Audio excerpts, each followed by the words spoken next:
क्या है माँ तुम्हारा? आपका मुझे उमंग मेले में इस्तेमाल करती हूँ। मेरा नाम सुमैया है। मैं इस उर्दू स्कूल में 5वीं जमात में पढ़ती हूँ।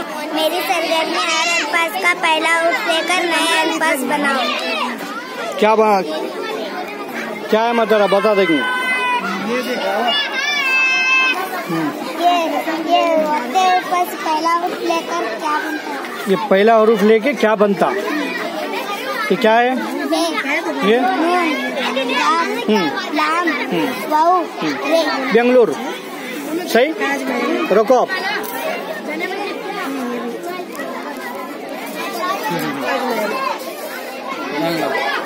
बेंगलुरु। ये क्या बोलो?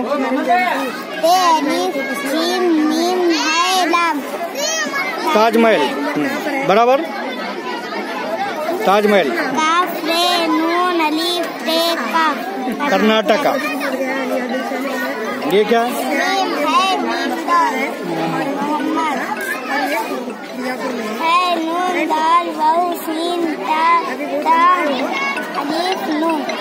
हाँ बोल।